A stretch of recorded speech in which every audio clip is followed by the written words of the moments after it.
ہمایوں محمد صاحب، جو G B کا الیکشن ہے اس کے نتائج اور کشمیر کے اندر گرما گرمی چل رہی ہے، اس کے اوپر بھی آپ کا تجزیہ؟ بسم اللہ الرحمن الرحیم، یا کا نعبد و یا کا نستعین. دیکھیں یہ دو بڑی اس وقت اگر ہم پاکستان کو دیکھیں تو اس وقت پاکستان کے آلریڈی دو صوبے ایسے ہیں جس کے اندر ٹیررزم بہت زیادہ ہے. So now ideally one should be very careful کہ بھئی ہم کسی اور جگہ پہ پرابلم نہ آئے. اب گلگت بلتستان کو لیتے ہیں. دیکھیں گلگت بلتستان کی ایک ہسٹری ہے. 1973 کا جو آئین تھا اس نے گلگت بلتستان کو کچھ سپورٹ دیا، جس کی وجہ سے وہ ذوالفقار علی بھٹو صاحب کے بڑے وہ ہے کہ یار ان لوگوں نے ہمارے لیے کچھ کیا. اور انہوں نے ہمیشہ پیپلز پارٹی کی طرف وہاں پہ ایک جنرلی ایک مائل ہوا ہے. 2020 میں جو الیکشنز ہوا ہے وہ گلگت بلتستان کی ہسٹری کی الیکشنز میں پہلا الیکشن تھا جس میں کسی ایک پولیٹیکل پارٹی کو 2/3 میجورٹی سے زیادہ سیٹیں دی گئیں. آؤٹ آف 24 22 وہ taken by P T I. ٹھیک ہے.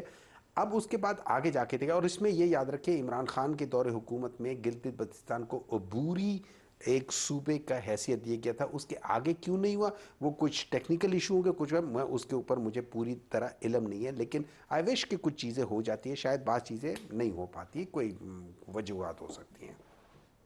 اب اس کے بعد اس دفعہ دیکھیں تو وہی ایگزیکٹلی وہ سب کچھ ہوا تو 2024 سے کے الیکشن سے پہلے ہوا.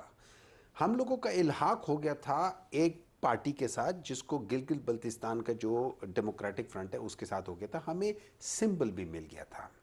چند دن الیکشن سے پہلے الیکشن کمیشن نے ہم سے وہ سمبل بھی لے لیا اور اس پولیٹیکل پارٹی کو ایز اے پارٹی تسلیم کرنے سے انکار کر دیا. سو دیٹ مینس کہ ناؤ اب ہمارے پاس کوئی چوائس نہیں تھی کہ ہم کیا کرتے. ہاں یہاں میں ضرور مانتا ہوں اگر ہمارا سینٹ میں ہم لوگوں کا ایک آلریڈی ہمارے ساتھ لوگ ہیں، ہم ان کے ساتھ پہلے کیوں نہیں گئے، ایم ڈبلیو ایم کے ساتھ پہلے کیوں نہیں چلے گئے، یہ ہمیں کر لینا چاہیے تھا. لیکن بہرحال جو بھی ہے کیوں نہیں کیا، حالانکہ وہ ہمارے ساتھ وہ بھی تھے.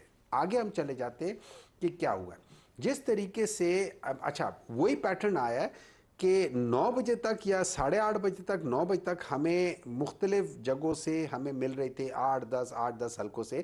اور اس وقت جنرلی جو ہو رہا تھا کہ 8 سے 10 سیٹوں پر پاکستان تحریک انصاف اور ایم ڈبلیو ایم، اور تقریباً 7-8 سیٹوں پر پیپلز پارٹی والے تھے، اور 3-4 سیٹوں پر پی ایم ایل این والے یہ چل رہے تھے.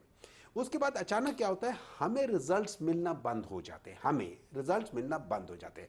یہ کمپلین پیپلز پارٹی والے بھی کر رہے کہ ان کو فارم 45 دینا بھی منع کر دیا تھا. میں آپ کو 3-4 ایسی ویڈیوز شیئر کر دیتا ہوں جس میں پی ٹی آئی کے کینڈیڈیٹس کو جو ریٹرننگ آفیسرز کے کمروں سے نکال